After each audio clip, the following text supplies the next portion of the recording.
It's been almost 2 decades since we started our journey to educate and help you take action so you may better manage your financial future. Our goal is to help you accomplish your life's purpose. This podcast reveals financial tips, strategies, and insights that will help you to set your financial goals and guide you along the way. This is Managing Your Financial Future, brought to you by the advisors at Lucia Capital Group. Welcome back to the show. Hi. Hey, it's the start of a new season. Look at us. We're already laughing. We're 2 seconds in, Professor Plum, and we're already having a good time on this program. Welcome to season whatever it is. It's a new season. We're several hundred episodes into this thing.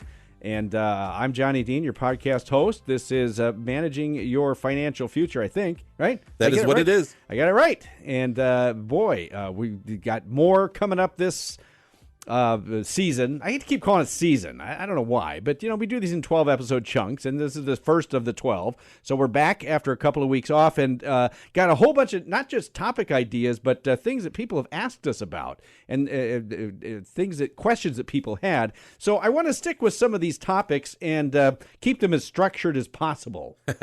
Okay. All right. Because you and I. No tangents, no going off on, I can't little promise. Trips down memory lane and all the other things. I can't promise that, but I can promise you that that we will continue to stay focused on the topic at hand. Anyway, so I want to get into this. You're Professor Rick Plum, by the way. Did I mention that? I am for today, at least. You are. You're a certified financial planner, CFP professional, certified financial planner. If I could ever get that right. CFP works for me. CFP professional works for you. Yeah, that's true. Yes, there's a designation. Anyway, that's you, and you've been doing this for a long time. We've been doing media for a long time, and podcasting and broadcasting for a long time. So why not? Let's just dive right back into this, which is an expression I really hate.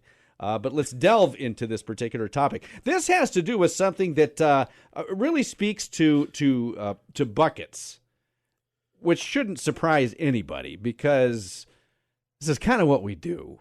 We do base everything that we're dealing with as far as creating investment portfolios around the theory of buckets of money, time-segmented investment strategy. Yeah, that's what it is. It's time segmentation. It's buckets. It's I've seen it in numerous different forms. Names. Yes. I heard another name this morning, and I just flew out of my head. But okay, so this has to do with this issues that I believe that buckets can potentially solve, and this has to do with something called this sounds like a technical term, but it's not reverse dollar cost averaging. Now that does not sound exciting. But it's not exciting. It actually is detrimental to your health if you're pulling money out of the traditional style investment portfolio. Well, it's exciting in the sense of if you're in Las Vegas and you're throwing money away and you're down, you keep losing. Do you find that exciting? No, I do not. No, I don't find that exciting either. But this is that same kind of excitement. Maybe that's the wrong word. So I want to get into this and talk about this with you, Professor Plum, because it has ruined. I don't have stats on this, but I think it has ruined more retirement nest eggs than just about anything else. Well, it's an area that, and it's hard to say, like, reverse dollar cost averaging is taking a systematic withdrawal from a portfolio that has volatility involved. And when the markets are down or your portfolio is down, you have to sell more shares to be able to get that same systematic dollar amount that you wanted each month than when the market is up. When the markets are up, everything's fine because you don't have to sell as much. You don't have to sell as many shares to get the same income that you wanted before. But when the market's down, you have to sell more shares. Now, what's the problem with that? Well, those shares are no longer there. You sold them. You spent the money. Those shares are no longer there to be able to grow. They can't recover when they don't exist in your portfolio anymore. So let's put this in terms. We say reverse. Let's talk first then about the idea of dollar cost averaging. Now, some people may have heard of this. Maybe they know what it is. But let's review for just a moment what that is. Well, this dollar cost averaging is a more known terminology. It's basically what most of us do with our 401ks. What most of us do with our ability to save. We start a savings plan by saving a specific dollar amount. We finally decide that, I just have to start. So I either start with my 401k, sign up, and, I take a percentage or a flat dollar amount out of my paycheck every week, every month, however often I'm paid, and I put it into my 401k, my investment portfolio at that point. Or I just say, you know what, I'm going to start putting $100 a month out of my paycheck into my Roth IRA, not my paycheck, but out of my savings account, into my Roth IRA, into my traditional IRA, or some dollar amount, and I'm going to put it on autopilot. And the reality is that's probably the best way for most people to get started saving and investing. Because if you don't make it automatic, especially when you're younger, there always seems to be too much month at the end of the paycheck. And so you have to make yourself a priority in this. And you have to make yourself a priority by starting it as pay yourself first. It's an old, adage, make it automatic, make it happen so that the money is taken out of your check, your bank account when the money's there. Like set it up to come out a couple days after payday. And then live on the rest, because most of us live on what's in the checking account. And there's about the same amount at the end of the month, regardless of what the bills are. Yeah. So the concept, the idea of dollar cost averaging is you're putting in that constant dollar amount. And when the markets fluctuate, I'm putting in $100 a month. The investment that I'm using starts off at $10 a share. I buy 10 shares. Now the market for some reason drops precipitously. Well, because I started investing, it's going to drop precipitously. But then I'm putting in another $100 the next time period. And let's say it's only, $5 a share. It went down 50%.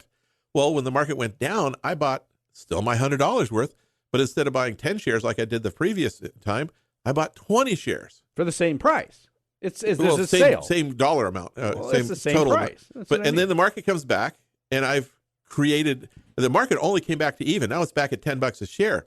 But I have $10 from the original purchase, or 10 shares from the original purchase, 20 shares from the original purchase. I did very well. My average purchase price is around $7, $6.67. So I'm averaging my transaction price lower. Then the market goes up by 100%, goes to $20. I only bought 5 shares that time because I'm putting in my $100. Mm-hmm. It can only buy X amount. If it's $20 a share, $100, 5 shares. And so I bought a lot fewer shares when the market was expensive compared to when the market was cheap. On average, my purchase price is still very low. This is why it's called dollar cost averaging. And the whole concept is with a systematic purchase, with the volatility of the market, over time, you're buying more shares when it's low and fewer shares when it's really high or high. Really, Professor, I don't mean to interrupt, but it really is what people do in their 401k for the most part. We don't even pay attention to it. You put the same amount in. Unless similarly, you change it, but unless your paycheck varies widely. Most people's paychecks are similar. Yeah. And you put about the same dollar amount in every paycheck, every pay period. But it takes that purchase price.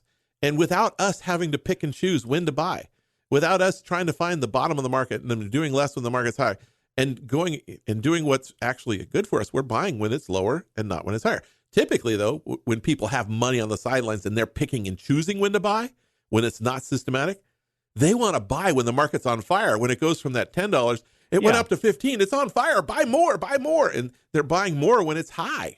And when it goes down, if it goes down 20, 30, 40%, it's like, I don't want to buy now.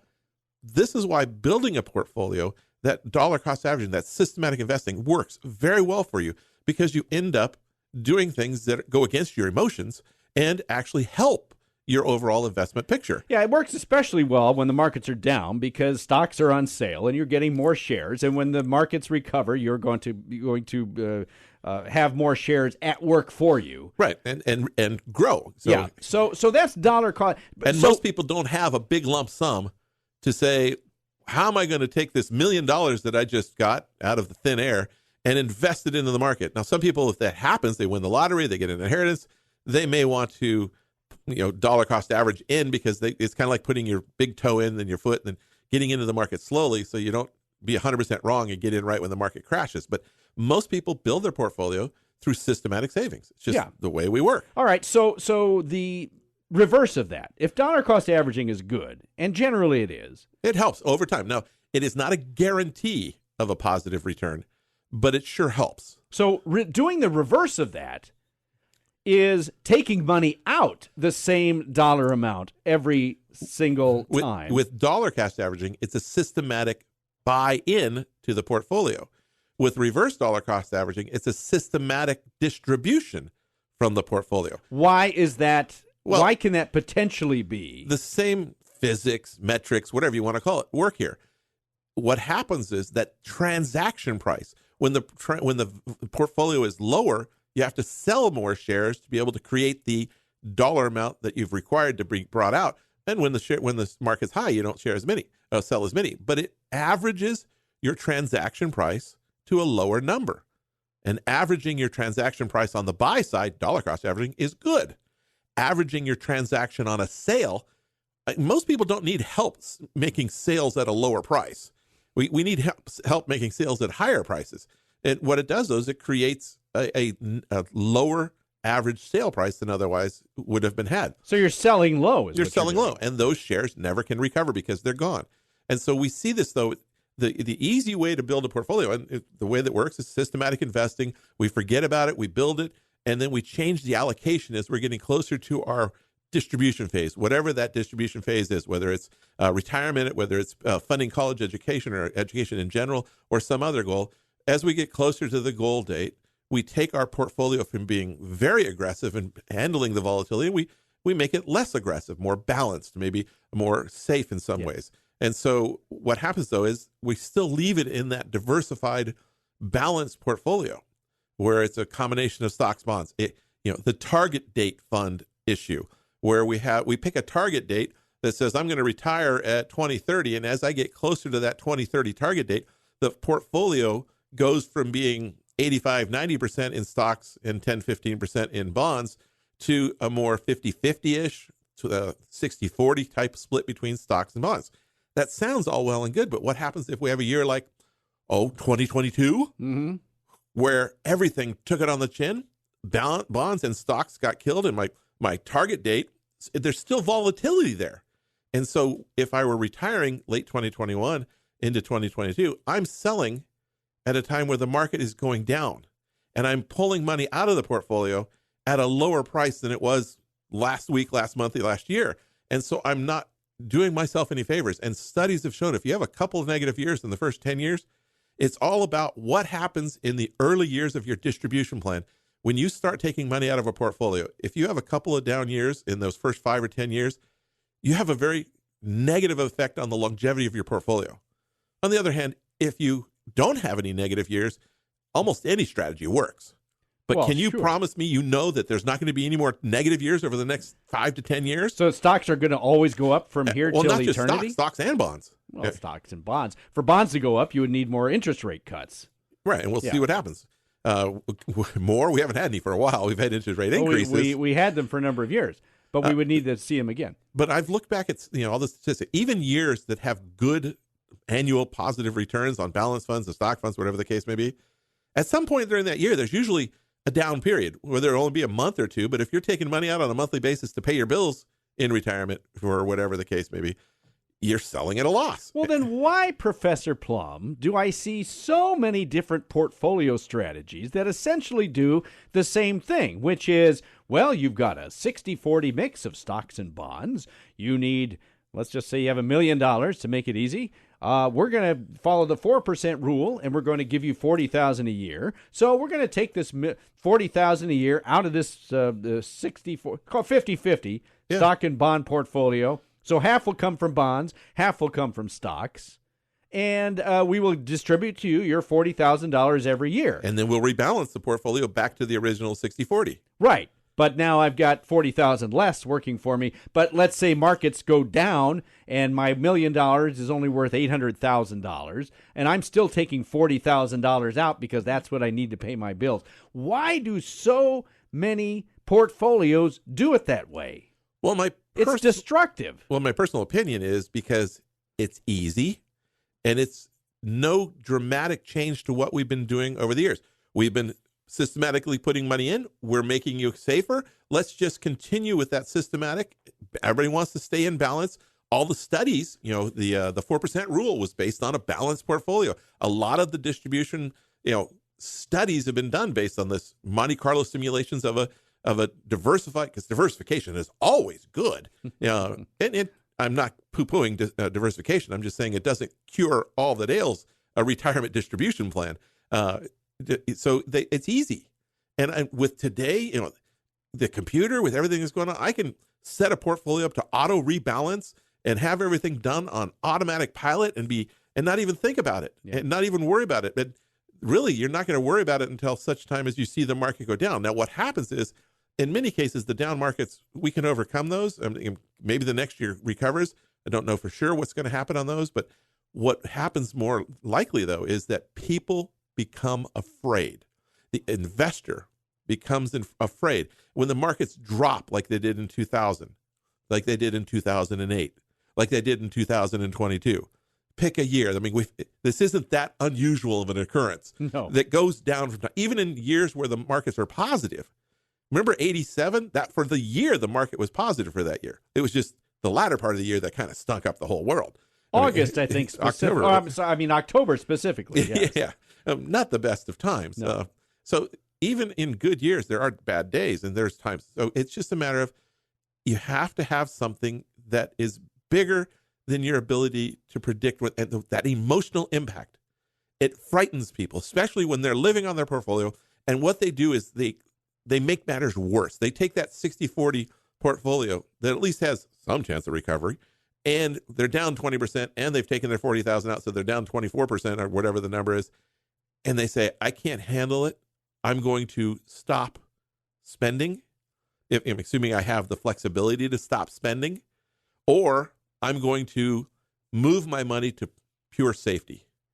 I'm going to take it out of the market, take it out of any chance of recovery, and put it into the sidelines where I can't lose anything, but I'm going to systematically go down in value because I've got a 5 or 6% hurdle to make now just to get the income that I wanted. Either I have to change my retirement, which I think is kind of a crappy thing to do, or I have to change my investment strategy, which is going to ultimately change my retirement. One way or the other, I'm letting the markets, things that I have absolutely no control over, dictate how I run my retirement. So I don't like that. Why? I ask again. It's you easy. said it's easy because it's easy for someone to set up and it works some of the time? Well, unless you're actually paying attention to it, it just makes sense. Okay, I'm more balanced. It makes sense that I'm not as aggressive as I was when I was 20 years old. The market's on average. I remember a very famous high-end money manager wrote a book about this. This is back in the 80s. The market averages, 8, 9, 10%. So you take out 4 or 5, you have 2 or 3 or 4 for inflation, you'll be fine. The problem is, sure, the market averages 9%, but it doesn't do it every month, every year, year in and year out. It's up. I mean, look at just the last 5 years or 4 years. 2019 was like the S&P was up 20% or so. 2020 it was up 25%. 2021 it was up 30%. 2022 up can't be used, down can be used. It was down 18% or something. If you average it all out, it comes out to be 9, 10%. That's what the historical average of the market is over time. It doesn't happen every time. Now, we got lulled into a very false sense of security from about 2009 through 2000. Well, a blip in 2020. Well, it was an omen. And then the downturn in 2022. But we got, every year seemed to be a good year, a positive year. Yeah, there were things that happened. We had the nuclear thing over in Japan, Fukushima, that made the market go down at one point, but it was still a good year. We had the downgrading of the U.S. Treasuries back in 2011. That was a short-lived little downturn. But if you're taking money out of the markets when that's happening, it does have an impact. But we kind of got lulled into this silly sense of security that the markets always go up, and it's very easy to just, well, the market's average this, I'll be fine. Yeah, what happened for many investors was they lost the paranoia that you need. You really need to be, and it's important to have a healthy respect of that volatility and understand that you are not in control of the stock market. No, you're not in control of the bond market. Do you? I mean, would you go out in a forest somewhere in Yellowstone, and if you don't see any bears walking around, and you're out there for 2 weeks, you might think, I'm fine. Yeah, I can start leaving my food out. I'm going to leave my food out. It's fine. How the heck with it? Why are you asking me to put my food away? I don't want to do that. And, of course, guess what happens? All right, so I was just thinking, you're leaving your picnic basket out on the table? Hey. Exactly. Well, that was my Ed Norton. Was that my Yogi Bear? Or was that my Ed Norton? It's whatever. Maybe the same voice. I don't know. All right. So I mentioned buckets and how this pertains. Let's talk for just a few minutes about. Well, how do you avoid reverse dollar cost averaging your portfolio? Because I've got a certain amount of money in my portfolio, and I've got a certain amount of money that I need from that every month or every whatever. Or I want from that every month to be able to live the lifestyle that I have chosen for my retirement. Yes, there are needs and wants. There are short terms and medium terms. So you say, well, what am I supposed to do? Well, this is where buckets comes in. All right, this is time segmentation. You keep enough money. I remember we were talking about this at a seminar in Arizona once, and we were talking about, well, you need to have some money on the sidelines to draw from when the market goes down. And maybe you've been reading and different things, and there's some very well-known journalists that talk about have 2 years worth of cash. That's time segmenting, 2 years in cash. That 2 years. So if I wanted, my 40,000, I have 80,000 in cash. I can draw 40,000 out for the next 2 years without worrying about taking any money out of the market. And that should be fine. Well, should be in reality aren't necessarily the same. And in many cases, that is fine. Not in all cases. You look at 2000. You look at 2007 to 2009. The ones we just mentioned, yeah. And the reality is the average downturn is about 18 to 20 months. So with 2 years, you've barely made it to the bottom and only just kind of started to recover on average. And then you're selling when the market's down again. I mean, other than 2020, which was a very short, steep downturn, very sharp recovery. Mm-hmm. Most downturns take a little longer and take a little longer to recover. We started going sideways south in 2007. We didn't hit the bottom until March of 2009. And so if you had 2 years worth of cash, you basically held on long enough to get to the bottom. So what Buckets is doing, for those who don't know, is taking a chunk of that money that you have that would be invested in volatility such as equities or balanced portfolio. 2007 to 2009, the average balanced portfolio was down 25%. Well, yeah, and a lot of that had to do with the stock portion of it. Right. So in fact, most of it had to do with the stock portion at that time because interest rates and bonds weren't helping us too much either. But it's just... but either way. So what Bucket says, okay, we're going to take a chunk of this out of the portfolio. We're going to move this over here. We're going to take it out of the portfolio, out of the volatile portion of your portfolio. We're going to segment it over off to this side over here. And we're going to say this money is invested for the needs that I have. We're going to match your asset to the liability that you have. The liability is I need to spend $40,000 this year, next year, and the next several years. And I need it to be there. And I don't want it to be $35,000. And I don't want to worry about the market going down and getting afraid of spending the money because the market's down. I want to give whatever I have in volatility enough time to recover. So I need to put some money on the sidelines. We've done lots of different studies and lots of different runs on things, and we've come up with to basically try to safeguard yourself against some of the worst downturns we've ever had. We've had 10-year periods of time where the market has not come back and made positive results. So how much do you need in bucket We one? like to see a total between bucket 1 and 2. We want to have some security for 10 to 15 years. Bucket number 1, we're going to look to provide pretty good security, pretty high-end security, which means not a lot of return for at least 7 years. Now, the bucket strategy is not a one-size-fits-all, everybody is in the same thing, because some people are more aggressive and some people are more conservative. And where the conservative-aggressive nature of the buckets comes in is the length of time you provide income. Some people say, I don't want to provide income for 20 years. I think the markets will recover quicker than that. So they do a shorter overall bucket plan. Instead of being a 15-year bucket plan, they may do a 10-year bucket plan.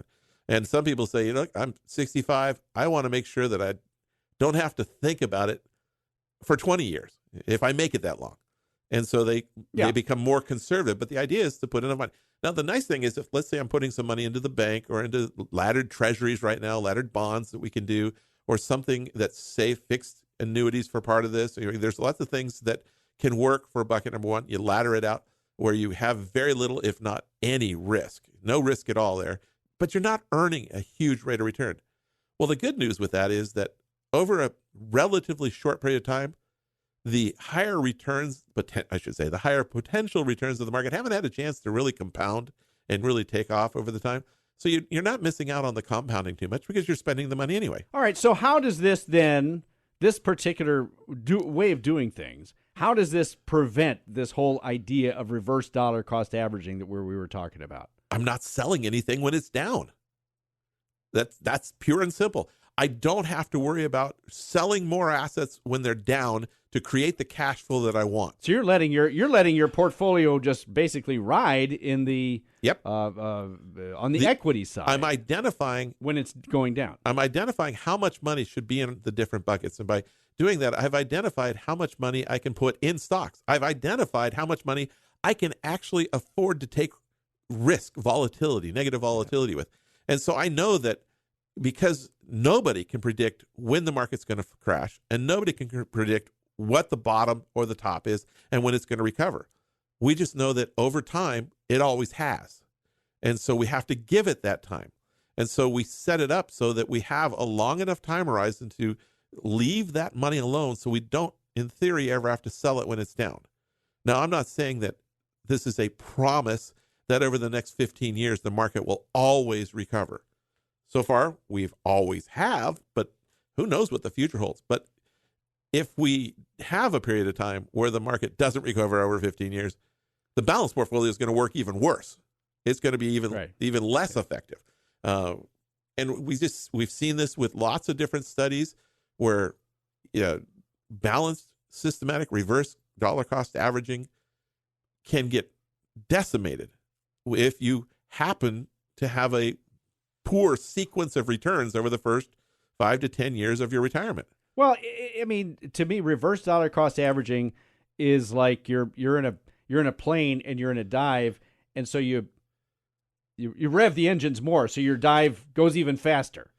Okay, I can live with that. Can you get on board with that? Yeah. Or you're driving downhill, and you jam on the accelerator, something like that. That if you want to, you're accelerating your losses. It's exactly what you're doing. Yeah, but so by using the bucket strategy, you're putting money on the sidelines. Now, the good news is the markets aren't always negatively volatile. I mean, yes, we have volatility every single day. Well, sometimes they go up. And some years they go up, and some, multiple years what they go up. What do you do then? This is why I said the other strategy, the reverse dollar cost averaging balanced portfolio strategy, is easy because you can set it and forget it, and you don't even have to look at it again. With a bucket strategy, you are going to want to manage it periodically. But by looking at what you've done, you've put money in stocks. You know that you've got time for that. But you've also set up expectation for each of the buckets. What do you think you're going to earn over the time period that you're dealing with?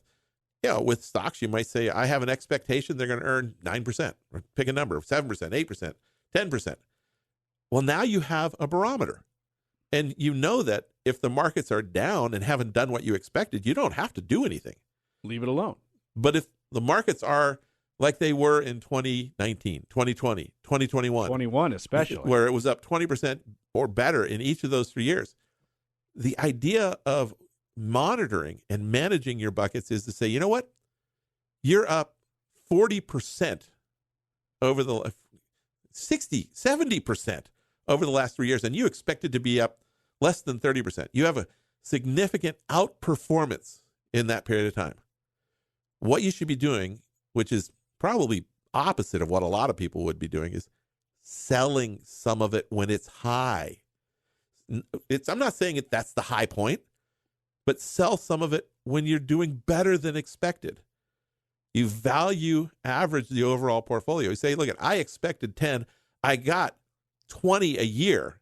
I've got some excess profits. I'll take some of that and refill my bucket number one. To extend the amount of your time horizon. Because in traditional sense, whenever the markets have done significantly better than expected, well, at some point, there's going to be a give back. Maybe it's not this year. Maybe it's not the next year.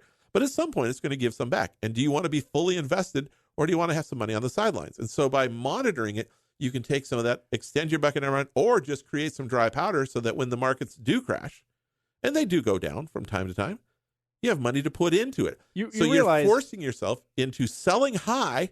Oh my gosh, how dare you do that? And potentially having some dry powder to buy low. Well, this, and as I was about to say, this goes against the human nature of, when stocks are on fire, you're pulling back. And when stocks are going down, you're doing nothing. Or you're buying in. You're buying in if you happen to have money to buy in, yeah. Which is the old sell high, buy low concept, which is what people try. First thing they teach you. They talk about it, but most people, because of the emotional side of our being, we get excited about the markets going up. That's when we want to get in. And we get afraid of the markets when they're going down, and that's when we want to get out. And that's backwards from actually making money. This is why we do buckets, and I'd like to. I just wanted to talk a bit about this. We had some questions on this, what it means, and so I appreciate you getting into this with me today. Reverse dollar cost averaging. It's one of the things that a bucket strategy aims to solve. Right. I think avoiding it does. an inappropriate or negative sequence of returns, especially in the earliest years. Now, if I've been outperforming for 10 or 15 years, like I said, anything's going to work. But it doesn't happen very often. But can you guarantee me that's going to happen over the next 10, 15 years? No. No, you cannot. And that's it. That's it. If you need more help with this stuff or you want to learn more about bucket strategies, many of our listeners are already bucketized, and we know who you are, at least I think I do. Maybe I don't. But you've written to us and told us that it kind of saves you from yourself. If you'd like to do this and you'd like some more information about buckets or how to set one up, a bucket strategy, talk to the folks at Lucia Capital Group. They're our longtime sponsor here. 800-644-1150, the number, 800-644-1150. Go online, luciacap.com, luciacap.com, and find all kinds of, boy, have we got content there. I was going through some of the content just yesterday, and I said, man, I mean, over the years, we have got, just type in where it says find your answer, and you're going to find your answer. I mean, but understand that some of that content, make sure that it's up to date, because, they've changed the retirement age twice in the last 3 years. Yeah, we've talked about age 70 and a half and age 72, and then it's got to go to age 73. Anyway, well, but that's why you can also get in contact with us at 800-644-1150. Also, listen to our podcast, subscribe. You can get us on Spotify. You can get us on iTunes. Great. I tell you what, we've had some great response from new folks listening on Apple. So we welcome you people. Subscribe, get this podcast downloaded every single week to your device and have a listen. You're going to learn stuff. I can almost promise you that. My thanks to Professor Rick Plum, Certified Financial Planner, CFP Professional. Again, I hope I said that right. And get in touch with us. We'll be happy to talk to you. Professor Plum, thank you so much. You're welcome. We will be back again next week. And until then, have a wonderful week. We'll talk to you again soon.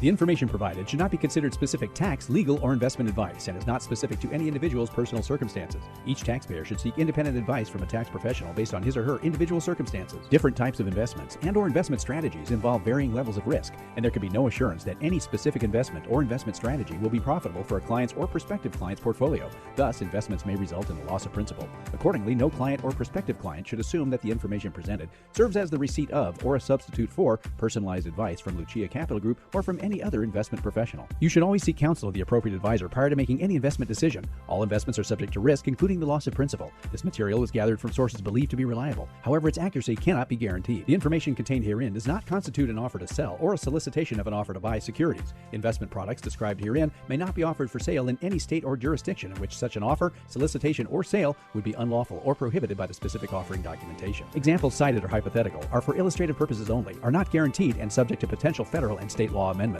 There is no guarantee that you will achieve the results discussed or illustrated. A dollar cost averaging strategy does not guarantee a profit or protection from loss. Since such an investment plan involves continual investment in securities regardless of fluctuating price levels, you must consider your willingness to continue purchasing during periods of high or low price levels. Distributions in principal from a Roth 401k are tax-free. However, any earnings will be taxed at ordinary income rates, and a 10% penalty tax will apply if withdrawn prior to age 59.5 or within 5 years of the date the Roth 401k was established, whichever is longer. Your investment options are limited with a Roth 401k to those offered by the plan administrator. Charges and fees may be incurred. IRA withdrawals will be taxed at ordinary income rates. Withdrawals prior to age 59.5 may also be subject to a 10% penalty tax. Roth IRA distributions of principal from a Roth IRA are tax-free. However, any earnings will be taxed at ordinary income rates, and a 10% penalty tax will apply if withdrawn prior to age 59.5 or within 5 years of the date the Roth IRA was established, whichever is longer. Diversification strategies do not ensure a profit and cannot protect against losses in a declining market. It is important to keep in mind that investments in fixed income products are subject to liquidity or market risk, interest rate risk. Bonds ordinarily decline in price when interest rates rise and rise in price when interest rates fall. Financial or credit risk, inflation or purchasing power risk, and special tax liabilities. Interest may be subject to the alternative minimum tax. Treasury securities are backed by the full faith and credit of the U.S. government, but are subject to inflation risk. S&P 500 Index is an unmanaged index and includes a representative sample of large-cap U.S. companies in leading industries. An investment may not be made directly in an index. Before investing, carefully consider a mutual fund's investment objectives, risks, charges, and expenses. To obtain a prospectus or summary prospectus, which contains this and other information, call your financial advisor. Read the prospectus carefully before investing. Annuities are long-term investment products designed for retirement purposes. Guarantees are based on the claims-paying ability of the issuer, subject to their terms and conditions. Early withdrawals may be subject to surrender penalties, and if taken prior to age 59.5, may be subject to an additional 10% federal tax. Annuities are not FDIC insured. Certain terms and conditions apply, so please read insurance company materials carefully. Rick Plum is a registered representative with, and security and advisory services offered through LPL Financial, a registered investment advisor and member FINRA SIPC. The investment professionals are affiliated with LPL Financial and are conducting business using the name Lucia Capital Group, a separate entity from LPL Financial.